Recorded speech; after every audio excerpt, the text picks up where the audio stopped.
I'm Dion J. Pierre with Campus Reform, and today I'm here with Christopher Rufo of the Discovery Institute, and he's here to talk to us about critical race theory and higher education. Thank you, Christopher. How are you today? Very well. How are you?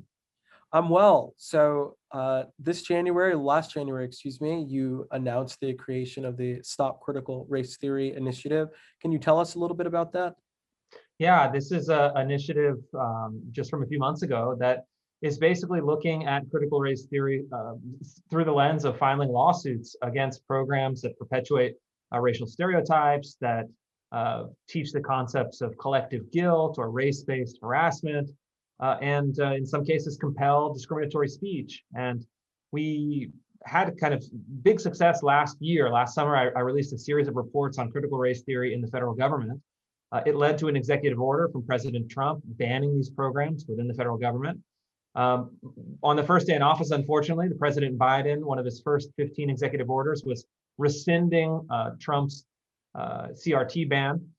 And when Biden won, I knew that we would have to try a different angle, that we would not have the potential for executive action or federal legislation for at least 4 years. So I worked with a team of attorneys and legal foundations to try to connect potential plaintiffs, in some cases people that have reached out to me through my reporting, with usually pro bono, volunteer, or kind of legal foundation attorneys to actually contest some of this stuff, to show not only why it's wrong in moral terms, but also why it's likely a violation of the Civil Rights Act. And have you received a lot of criticism for that? You know, less than I would think, honestly. This whole time, I think, I braced myself when when you start tackling cultural issues at this time in the United States, you are by definition always playing with fire, and it raises a lot of heated emotions on both sides. You expect a lot of pushback. Certainly, when President Trump picked it up, it takes on a whole other dimension of partisan politics. I braced myself for some kind of backlash or pushback, but it came here or there. Obviously, there was some, but luckily I think we made a strong case. I really relied on factual evidence from my reporting, and I think we've been able to really move forward on this campaign, and kind of really win the debate, win the argument in the public square. And move forward without too many setbacks. Can you tell the Campus Reform audience a little bit about the history of critical race theory, where it originated, things like that? Yeah, critical race theory derives from critical theory, which is kind of a movement of kind of rethinking society that started in the 1960s and 70s. And critical race theory specifically says, in order to understand life in the United States, you have to look at it through a racial lens. You have to put race at the center of the story, deconstruct institutions and texts and law in order to reveal the dynamics of racial power, and in some cases, or actually in all cases for critical race theories, racial oppression. And, at that level, critical race theory, I think, that premise is probably true, in the sense that the United States should look at racial issues, should try to understand them in a deeper way.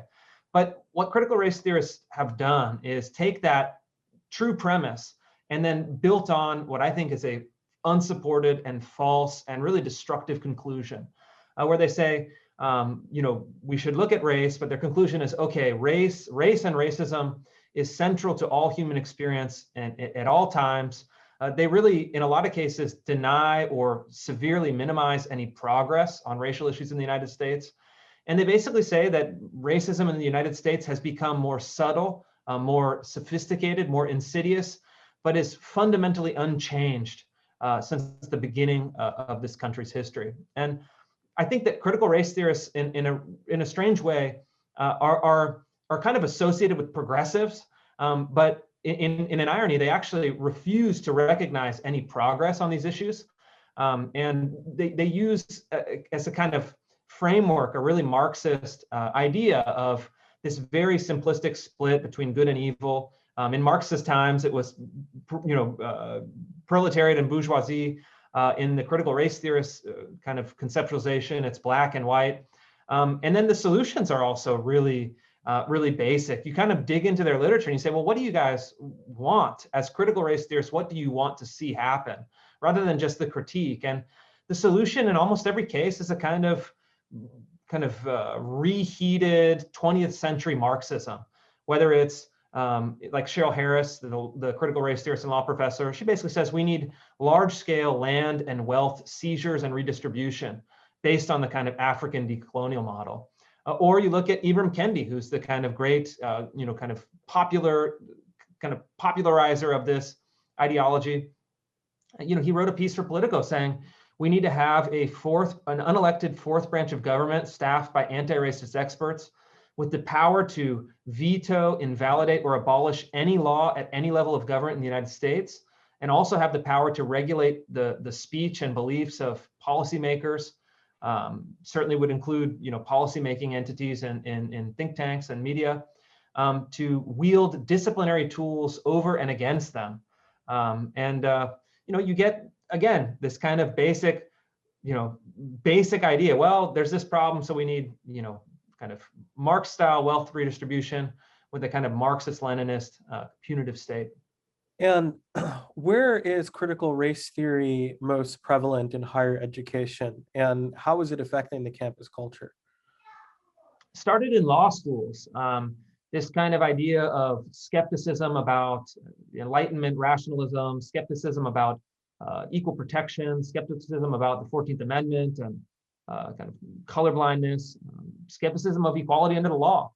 And but since then, it's been a kind of catch-all ideology that has really taken over other parts of the academy, where they take the tools of critical race theorists originally developed in law schools and say, well, now we're going to apply this to history, to English, to social work, to any number of academic fields. And in a sense, it's kind of expected, right? I mean, academics have been kind of perpetuating these ideas and ideologies for more than half a century in American universities.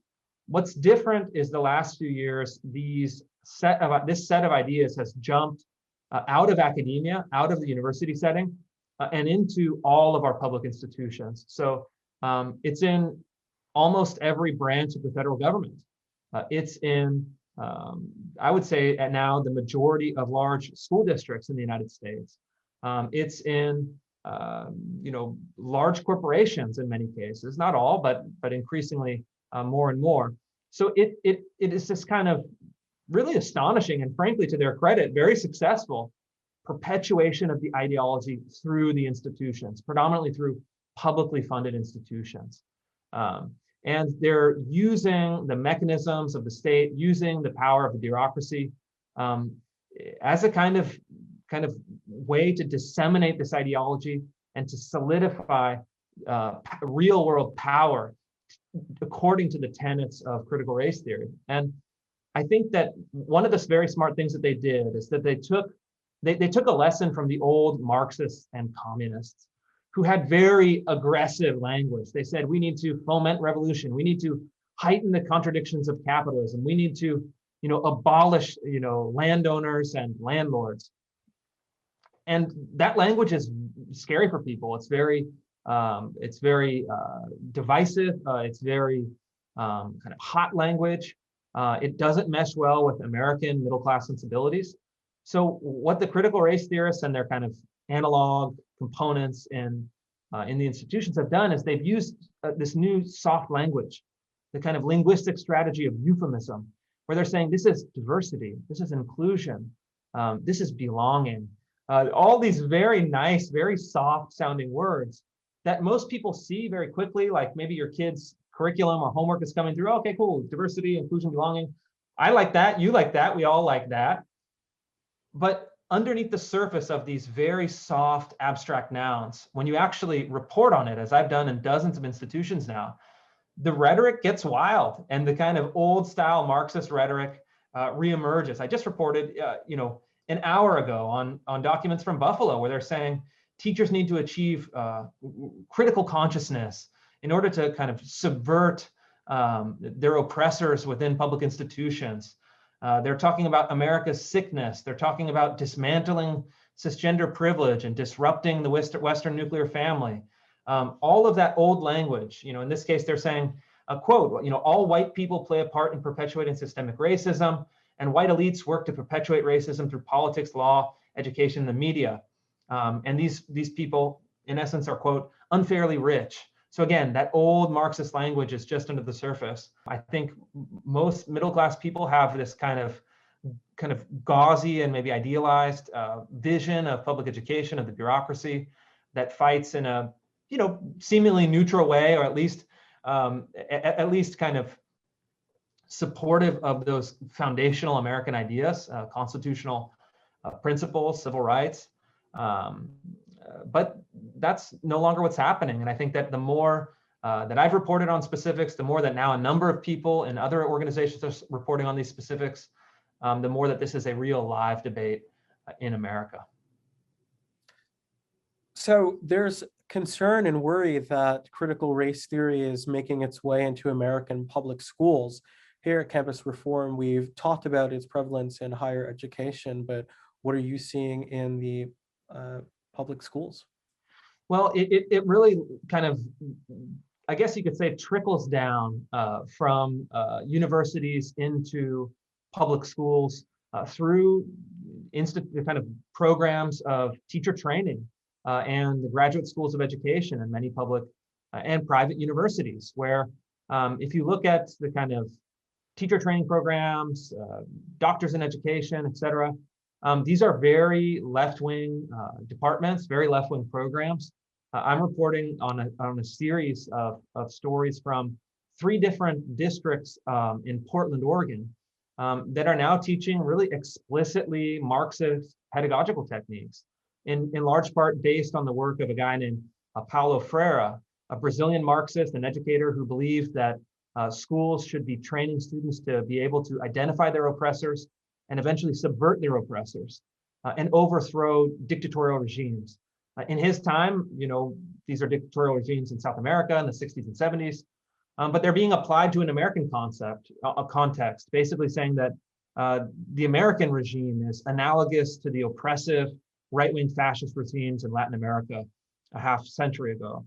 And all of these ideas, you can actually see it in their documentation. You look at the lineage of these ideas, they're all basically kind of left-wing activists who've earned masters, or in some cases doctorates in education from predominantly public schools, that then take their kind of master's program curriculum, very unselfconsciously adapt it to departments of diversity or curriculum development or ethnic studies curricula at the state legislative level. And that's all of a sudden what they know. They're steeped in these ideas in graduate schools. I honestly think that many of them, it's just the water that they swim in. They can't conceptualize a pedagogical approach that is outside of these political boundaries. And therefore, this is what happens to the public schools. And then this is what happens to the curriculum. This is what happens within the classroom, where in one case in Cupertino, California, a first grade teacher had attended one of these teacher training workshops at Columbia, brought it back, and then was having her first grade students, I think, what are they, 7 and 8 years old, deconstructing their racial and sexual identities and then ranking themselves according to their power and privilege, explicitly teaching intersectionality theory, and then dividing a first grade classroom into oppressors and oppressed. I mean, things that for most people would think, woof, this is kind of shocking, but within the confines of higher education have been normalized to such a degree that they don't even understand how people could oppose it. What does your organization plan to do about this? It's a big problem. It's a big problem, and we're going to require big solutions. So I'm doing really 3 things. First is I'm continuing to work as an investigative reporter and writer, exposing not only the kind of theory behind a lot of critical race theory, critical race pedagogy, critical consciousness, et cetera. A lot of those concepts, actually bringing them to light, exposing them, explaining to people, what they're about, but then also reporting through whistleblowers and exposing documents to light that then catch on in the public mind and the public narrative and the public discussion. The second is I'm through the Stop Critical Race Theory Coalition. I'm working with teams of lawyers and legal foundations to actually start filing lawsuits against some of these institutions. And then third, something that I'm doing with a network of partners, there's some new organizations that are emerging, to actually arm parents and employees and citizens with resources so that they can fight back against this stuff within their local institutions. Because ultimately, I can break a story, we can pass legislation in state legislators, we can win a case in the Supreme Court. All those things I think we need to do, and I think we will do in the coming years. But ultimately, this is a kind of cultural battle.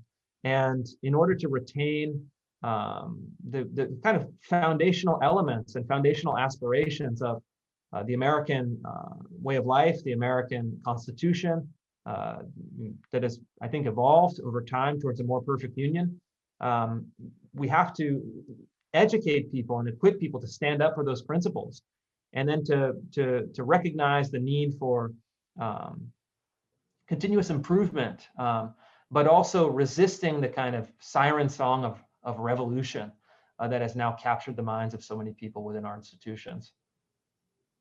So this didn't happen overnight, right?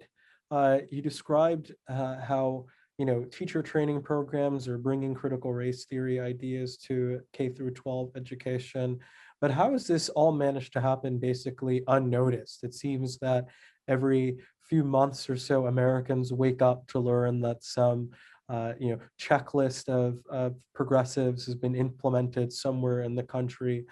Where are conservative leaders? Is there any opposition at all to these ideas as they're making their way through our institutions? Conservative leaders, many of whom I consider friends and allies, are frankly have really dropped the ball. They haven't engaged on these issues. I think for many years, conservative leaders have been scared to get in the trenches on cultural issues and kind of these intellectual fights.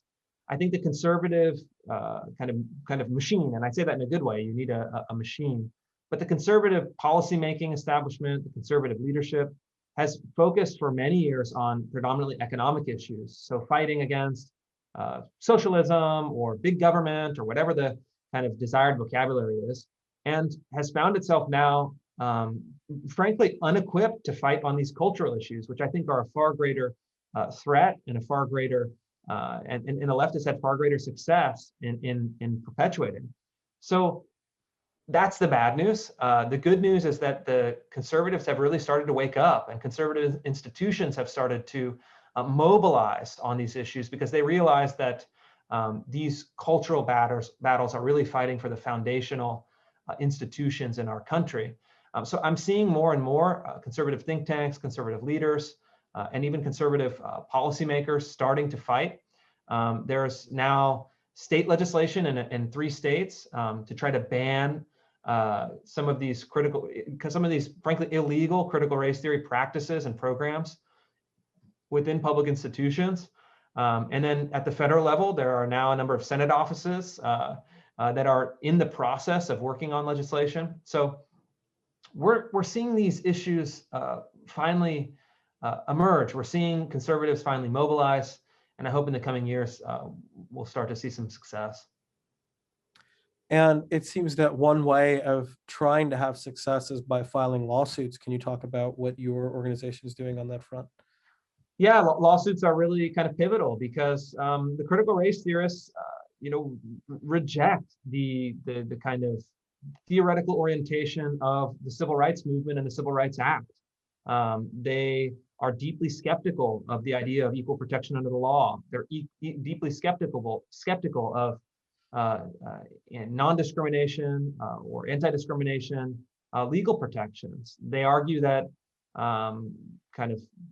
that these structures are actually enabling white supremacy in a way that is distinguishable from prior practices of white supremacy, really only at the surface level. So if you believe in that American promise that we're all created equal, if you believe that the Civil Rights Act fulfilled that to a greater extent and codified into law the protection of individual rights, regardless of your race or sex or religion or origin. Critical race theorists are really trying to overthrow that kind of ideological orientation and replace it with a kind of Marx-based program of group-based and identity-based rights and redistribution. And I think these lawsuits are going to be putting some of these programs to the test, where we're fighting essentially against something very simple. We're fighting for the idea that you can't assign collective guilt to people based on race or sex. You can't harass, stereotype, or demean people on the basis of race or sex. And you can't compel discriminatory speech that violates people's right to conscience. So those are the cases. We have 3 cases filed. We're going to be filing cases soon on these issues. So I'm very excited. And I think that the goal is really to get one of these cases all the way to the Supreme Court to decide once and for all that these programs are not only morally and intellectually bankrupt, but actually a violation of American law. Chris, do you feel that you are defending Dr. King's dream of a country where people were judged by the content of their character and not the color of their skin? That's a great question, and it's really strange. And I think I'm a little bit older than you, but for me, I always thought that was kind of a settled debate. I think that, in my generation, I'm a millennial. I think you might be the generation below me is, What year were you born? 84. I was born 94. Okay, good. So you're 10 years younger than I am. But for my generation, we always kind of grew up thinking this is a settled debate. We want to strive as much as possible to embrace people of all different backgrounds, to provide opportunities for people, to treat people with dignity and respect and equality under the law. And in a strange way, I think that the critical race theorists have brought us backwards into this kind of very kind of ugly and divisive debate. And I don't claim to carry the mantle of Martin Luther King. I mean, that is a huge responsibility. And I don't profess to be, to be doing that. But I do think that all of us should really refresh on that vision, which I think is true. I think is right. A vision that won, more than 50 years ago, 60, 70 years ago, as it was being kind of debated in American society. And I think it's something that is worth protecting and worth keeping and worth expanding in whatever way we can. And I think that critical race theory, as I'll be arguing in an upcoming paper for Heritage Foundation, actually would divide people further and actually undermine the American institutions that are so unnecessary for reducing inequality, for fighting poverty, and for making this country a better place. Thank you, Chris, for talking with Campus Reform today. And readers of Campus Reform can find your work where, please? Yeah, just find me on my website. It's ChristopherRufo.com. That's ChristopherRufo.com. Okay. Thank you, Chris. We look forward to hearing more from you and from the Discovery Institute. And please stay in touch. Absolutely. Thanks. Okay.